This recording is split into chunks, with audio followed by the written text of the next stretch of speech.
This channel does not promote any violent, harmful, or illegal activities. All content provided by this channel is meant for an educational purpose only.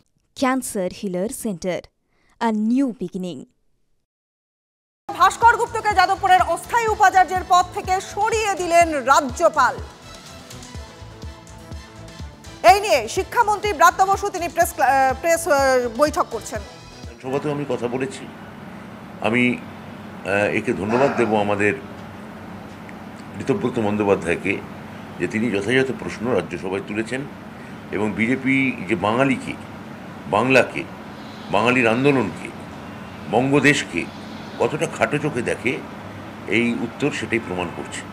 Jadavpur বিশ্ববিদ্যালয়ের উপাচার্যকে আজকে সরিয়ে দিল রাজভবন, এটা মানে তিনি অবসর নেবেন তার কদিন আগে,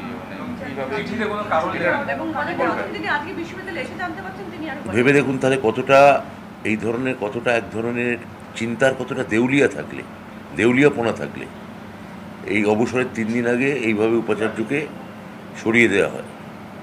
যেভাবে রবীন্দ্রভারতী এবং কলকাতা ডেডলক হওয়ার পথে যাদবপুরকে কার্যত একটা ডেডলক, একটা শাটডাউন করে দেওয়া হলো। যাদবপুর বিশ্ববিদ্যালয় দেশের একটা অন্যতম অগ্রগণ্য বিশ্ববিদ্যালয়, তার উপাচার্যকে এইভাবে যেভাবে অপমান করা হলো, অবসরের 3 দিন আগে তাকে যেভাবে সরিয়ে দেওয়া হলো, আমি এখানে কেবলমাত্র মহামান্য সুপ্রিম কোর্টে আবার দৃষ্টি আকর্ষণ করতে বলবো। সুপ্রিম কোর্টকে আমি এটা তাকাতে বলবো যে এই ধরনের কাণ্ড কারখানা, এই রকম একটা অদ্ভুতুরে কাণ্ড কারখানা, একটা নৈরাজ্যপনা, একটা বালখিল্যপনা পশ্চিমবঙ্গের শিক্ষা ব্যবস্থাকে নিয়ে এইভাবে চালানো হচ্ছে। এটা মানে কিছু বলার নেই। এই কারণে মানে এটা আরও দুঃখের যে মুখ্যমন্ত্রী সুপ্রিম কোর্টের আদেশ অনুসারে বহুদিন আগে 3 জনের যাদবপুর বিশ্ববিদ্যালয়ে 3 জন উপাচার্যের প্যানেল পাঠিয়ে দিয়েছেন। সেই ডেট ওভার হয়ে গেছে, 6 সপ্তাহ কেটে গেছে। সেখানে উপাচার্যকে হঠাৎ করে সরিয়ে দিয়ে উনি একজন পার্মানেন্ট উপাচার্য দিতে পারতেন মুখ্যমন্ত্রীর তালিকা থেকে।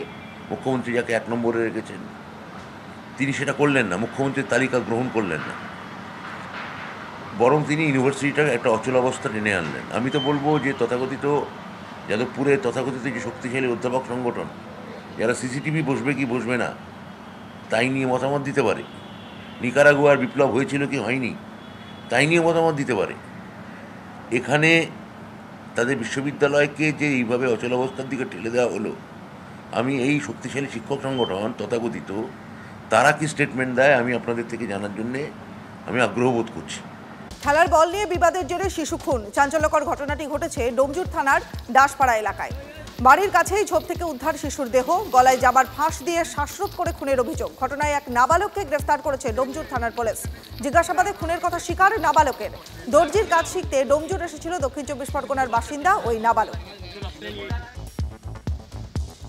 বলরামপুরের রাষ্ট্রায়ত্ত ব্যাংকের গ্রাহক পরিষেবা কেন্দ্রে ডাকাতির অভিযোগ। বাইকে করে এসে আগ্নেয়াস্ত্র নিয়ে চড়াও হয় 3 দুষ্কৃতী। টাকার ব্যাগ ছিনিয়ে শূন্যে গুলি চালিয়ে চম্পট দেয় দুষ্কৃতীরা। ঘটনাস্থল থেকে গুলির খোল উদ্ধার পুলিশের। পুরুলিয়ার বলরামপুর শহর এবং ঝাড়খণ্ড লাগোয়া এলাকায় তল্লাশি। দিনে দুপুরে ডাকাতির ঘটনায় প্রশ্নের মুখে নাগরিক নিরাপত্তা। ড্রপবক্সে অভিযোগ জমা পড়তেই অ্যাকশন মোডে তারকেশ্বর থানার পুলিশ। এলাকায় যত্রতত্র গজিয়ে ওঠা নেশার ঠেকে হানা। 10 জনকে গ্রেফতার করেছে পুলিশ। তারকেশ্বর বাসস্ট্যান্ড অভিযোগে জানানোর জন্য ড্রপবক্স লাগায় পুলিশ। এলাকায় নেশার ঠেকগুলিকে নিয়ে একাধিক অভিযোগ জমা পড়ে ড্রপবক্সে। সেই অভিযোগের ভিত্তিতেই অভিযান। টাকা না দেওয়ায় অন্তঃসত্ত্বা মহিলার পেটে লাথি মারার অভিযোগ। ক্যানিংয়ের গোপালপুর পঞ্চায়েতের হেরোডাঙ্গা গ্রামের ঘটনা। দীর্ঘদিন ধরে জমি নিয়ে বিবাদ চলছিল পাঁচু সর্দার এবং মধু সর্দারের। এলাকায় জনপ্রতিনিধিরা সমস্যা সমাধান করে দিলেও 10,000 টাকা দাবি করে স্থানীয় এক সমাজবিরোধী সন্তু সর্দার টাকা না দেওয়ায় মধু সর্দারের বাড়িতে হামলার অভিযোগ। মধু সর্দার এবং তার স্ত্রী এবং অন্তঃসত্ত্বা মেয়েকে মারধরের অভিযোগ সন্তুর বিরুদ্ধে। তদন্তে ক্যানিং থানার পুলিশ। চা বাগানে গাছের মগডালে 2 চিতাবাঘের লড়াই। ফাঁসি দেওয়ার বিজলিমণি চা বাগানে 13 নম্বর সেকশনের ঘটনা। চা পাতা তোলার সময় চিতাবাঘের লড়াই দেখতে পান শ্রমিকরা। খবর পেয়ে ঘটনাস্থলে পৌঁছায় বন দপ্তরের কর্মীরা। সচেতনতায় মাইকে প্রচার বন দপ্তরের।